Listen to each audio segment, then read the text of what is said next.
Warriors, Peach here with I Dream of Indie to talk to you about Gunborg, but first, a blast from the past. Way back in 2013, before I knew what indies were or did much gaming outside of Pokemon, I saw a movie called Total Recall.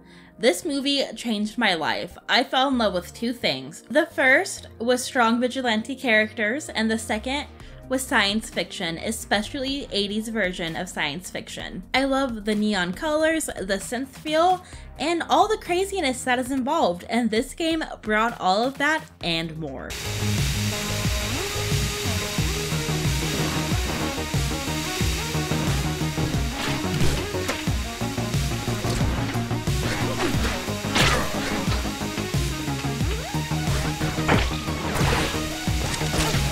You start out as a femme fatale, badass female hunter facing off against an alien. Well, you have to find him first. You'll travel through a ship looking for him. And by that, I mean you're platforming your way through a ship looking for him, only to face off against him in some pretty epic combat. So yeah, there's not a ton to this story, but what there is good, and what there is shown through some gorgeous pixel art with vibrant neon colors. They really embrace the 80s and all the cheesiness in the best way possible. I would have loved to have seen some voice acting, though that's not really a big deal. And I feel like the wacky story and lack of narrative is kind of nice. The game is broken down into bite-sized levels that can feel like they take eternity because of how hard the game is. That's right, this is one of those get good games, but I'll get into that later. First, I want to talk about gameplay that sadly wasn't as tubular as the rest of the game. You move with the left analog stick and you look around with the right analog stick. Something that should be noted is that if you don't move your head, it stays in the same direction. So you can run one way while you're looking the other way and it looks really silly. And if you're like me, that's gonna happen a lot, especially in the beginning when there's not a ton of enemies yet. At first, you'll only be armed with a sword and the ability to triple jump. That triple jumping is gonna come in handy, especially for the platforming bits. R2 is used to attack. If you have a gun, it will shoot the gun, but if you don't, it will use the sword. R is used to produce a shield that can only be used for a limited amount of time.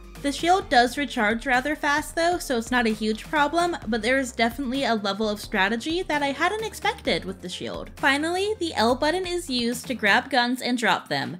Since guns have limited ammo, you'll constantly be using this as you change out your inventory. You can only hold one gun at a time, and there's a lot to choose from. There are some that go straight towards where you're aiming, there are some that just shoot straight, there are some that goes for targets, there are some that drop bombs, and there's the laser ones, which are honestly the coolest. I did find the controls a little bit awkward at first, but within about 10 minutes, I had it down pat. As I mentioned earlier, the levels are really short. The game length totally relies on you dying several times. I did like that there is an easy and normal mode, and a third mode that I believe is unlocked once you beat the game. I did start the game on normal, but ultimately changed it to easy on the later levels as I was getting pretty frustrated.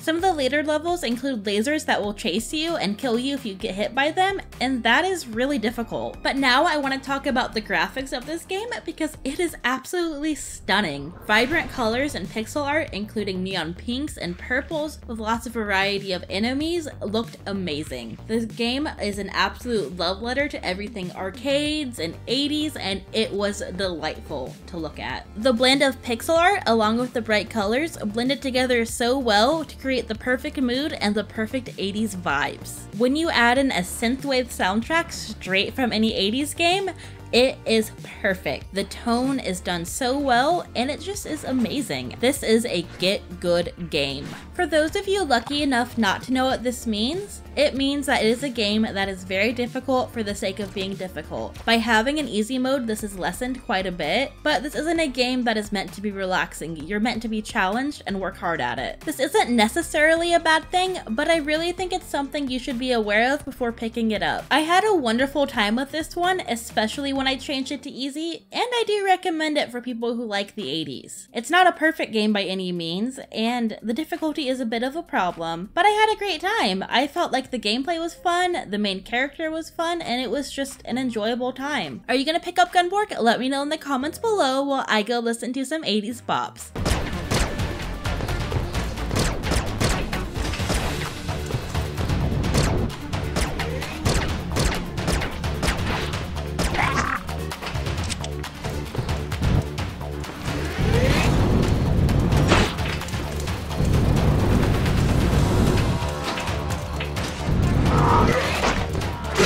For now, thank you for watching, and a special shout out to all our great indie warriors: Bill T, Christian Cruz, Kevilo, Mitchell Hall, Chris Jackson, Nathan Moore, Adriana Amato, CJR, C Coil, Skepticism, Haley, Julian Colbus, Jen Rose, CPM, Bunny, Raylan, Marky Mint, Dave Hart, Peekaboo, Lex Noyle, Eric, PSC, King of the Hatch, Carmine Red, Larkison, and Blue Francis 14. If you want to learn more about the channel, or if you want to join the ranks of the extra awesome indie warriors, please check out the description box below. Thanks again for watching. Have a great day!